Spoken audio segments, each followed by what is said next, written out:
Hello students, यहाँ पर हम करने जा रहे हैं एक्सरसाइज 11.1 का question number 8 class 9 new NCERT pattern पर जो है।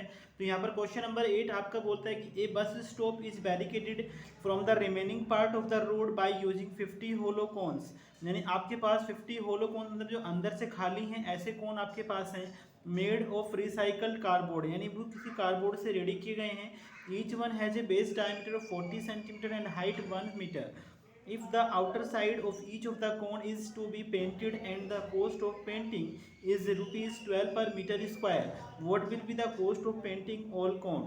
Use pi is equal to 3.14 and take under the root 1.04 is equal to 1.02। तो डियर स्टूडेंट्स, क्वेश्चन यहाँ पर आपको क्या इंडिकेट कर रहा है कि एक बस स्टॉप है, उस बस स्टॉप को बैरिकेडेड करने के लिए यहाँ पर आपको 50 होलो कोन लेने हैं। यानी 50 होलो कोन आपको बोला गया है और जो आपके कोन्स हैं उसकी आपकी वैल्यूज आपको गिवन है। यानी 50 होलो कोन्स में आपका सबसे पहले बेस डायमीटर दिया है और बेस डायमीटर आपको यहाँ पर बोला है। जब भी आपको डायमीटर बोलेगा तो इसका मीन्स आपको 2r गिवन है और 2r आपको दिया है 40 सेंटीमीटर। तो डियर स्टूडेंट्स, यहाँ पर हम देखेंगे कि आपको 2r 40 सेंटीमीटर मिल गया और यहाँ पर आपको बोला गया कि हाइट कितना है 1 मीटर है। तो यहाँ पर हाइट आपका 1 मीटर है, तो आप फाइनली यहाँ पर देखेंगे कि आपको हाइट जो है वो 1 मीटर गिवन है। ठीक है, हाइट कितना है 1 मीटर। यहाँ पर आप देखेंगे कि अगर हम r को वैल्यू फाइंड करते हैं तो यहाँ पर आएगा 40/2, यानी आपका ये सेंटीमीटर में है तो इसका फाइनली आएगा 20 सेंटीमीटर। अब एक वैल्यू आपका सेंटीमीटर में है, एक वैल्यू आपका मीटर में है और कोस्ट आपका दिया है मीटर स्क्वायर में। तो फाइनली हमको सेंटीमीटर में जो वैल्यू गिवन है उसको चेंज करना होगा। जब हम इसको चेंज करेंगे तो यहाँ पर सेंटीमीटर से जैसे हम चेंज करते हैं तो 20/100 से डिवाइड कर लेते हैं तो वो मीटर में आ जाता है। यहाँ पर 0 से 0 कैंसिल हो जाएगा।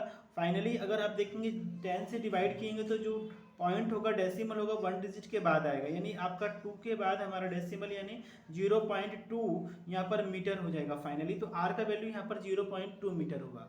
तो अब हमें क्या करना है, आपको मैंने बताया कि सबसे पहले आपको पास आपने ये मान लीजिएगा हमारे पास 1 होलो कोन है।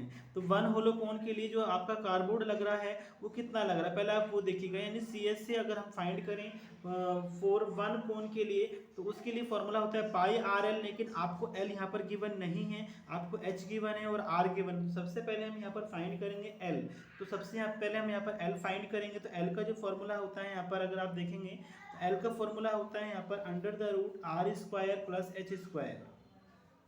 तो यहाँ पर फाइनली आप देखेंगे कि r का वैल्यू जो आपको गिवन है, r का वैल्यू आपको गिवन है 0.2 स्क्वायर प्लस h का स्क्वायर जो होगा 1 का स्क्वायर।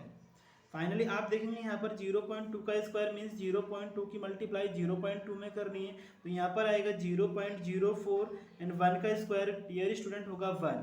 तो फाइनली आप देखेंगे यहाँ पर कि जो आपका बनेगा अगर आप इसको प्लस करेंगे तो क्या होगा, यहाँ पर 1 को 0.04 के साथ अगर हम प्लस करते हैं तो आप देखेंगे कि अगर हम अगर देखते हैं कि 0.04 के साथ हमें 1 को प्लस करना है तो फाइनली आप देखेंगे यहाँ पर ये 4, ये 0, यहाँ पर 1, तो आपका ये 1.04 आएगा, यानी आपका आएगा 1.04। लेकिन आपको क्वेश्चन में गिवन है कि अगर रूट में 1.04 कहीं भी आता है तो आपको क्या यूज करना है कि वो किससे इक्वल होगा, वो इक्वल होगा 1.02। तो फाइनली हमें कुछ सोचना नहीं है, आपका जो L यहाँ पर फाइंड हुआ वो 1.02 फाइंड हुआ। अब हम सबसे पहले बात करते हैं कि आपका जो सिंगल होलो कोन होगा उसका CSC कितना होगा। तो हम यहाँ पर फाइंड करेंगे CSC ऑफ 1 कोन। तो फॉर्मूला होता है आपका पाई RL, फॉर्मूला होता है पाई RL। तो यहाँ पर आप पाई का वैल्यू पुट करेंगे, पाई का वैल्यू आपको गिवन है कितना है, पाई का वैल्यू आपको गिवन है 3.14, R का वैल्यू आपको गिवन है, R का वैल्यू आपको 0.2 एंड L का वैल्यू आपको गिवन है 1.02। तो डियर स्टूडेंट, यहाँ पर आपको फाइनली डेसिमल्स का मल्टीप्लाई करना है। आप क्या करेंगे, इन सब नंबर्स का मल्टीप्लाई अगर आप करते हैं तो अगर हम इसका मल्टीप्लाई इसमें करते हैं तो 2 4 जा 8 हो जाता है, 2 1 जा 2 हो जाता है, 2 3 जा 6 हो जाता है। तो स्टूडेंट्स यहाँ पर 1 डिजिट के बाद डेसिमल है, यहाँ पर 2 डिजिट के बाद फाइनली 2 और 1 3 डिजिट, यानी आपको 3 डिजिट के बाद डेसिमल लगाना होगा। उसके बाद मल्टीप्लाई 1.02। जब आप फाइनली इन दोनों का मल्टीप्लाई करेंगे तो मल्टीप्लाई करने के बाद आपको जो डेसिमल लगाना होगा वो लगाना होगा 3 डिजिट और 2 डिजिट, यानी 5 डिजिट के बाद आपको डेसिमल लगाना होगा। यानी फाइनली अगर आप इसका मल्टीप्लाई करते हो तो मल्टीप्लाई करके आएगा आपका 64056। अब यहाँ पर आपको 5 डिजिट के बाद डेसिमल लगाना है फाइनली, तो 5 डिजिट के बाद अगर हम लगाएंगे तो इतना मीटर स्क्वायर फाइनली आपका 1 कोन का है। लेकिन आपके पास है कितने, आपके पास है 50, आपके पास कितने हैं 50 होलो कोन्स है। तो यहाँ पर हम लिखेंगे कि CSA ऑफ 50 कोन। अगर हम 50 कोण की बात करते हैं तो यहाँ पर आपको 1 का आपको पता है, 1 का आपका कितना है 0.64056, आपको 50 का फाइंड करना है। तो 50 से क्या कर देंगे हम फाइनली मल्टीप्लाई कर देंगे। तो यहाँ पर आपको जो टोटल मल्टीप्लाई करके आएगा वो आएगा 32.028 मीटर स्क्वायर, यानी आपका फाइनली इतने मीटर स्क्वायर 50 कोण का जो है एक तरीके से CS से आया। अब आपको क्या बोला गया कि इन होलो कोन्स पर आपको पेंट कराना है, पेंट कराना है। यानी मैंने आपको बताया कि अगर आपको पेंट कराना होता है तो फाइनली वो आपका जो होता है वो CSA वाले पार्ट पर होता है। ये आपका होलो कोन था, आपको जो पेंट होगा वो इस पार्ट पर होगा, यानी CSA वाले पार्ट पर होगा। तो फाइनली अगर आप देखेंगे तो CSA आपका कितना है, टोटल इतना है। उसका रेट कितना दिया है आपको, अगर मैं यहाँ पर दिखाऊँ तो रेट कितना है यहाँ पर अगर आप देखेंगे तो रेट आपको दिया है, रेट दिया है 12 रुपीज़ पर मीटर स्क्वायर। लेकिन फाइनली आपका 1 मीटर स्क्वायर का जो रेट है वो 12 रुपीज़ है।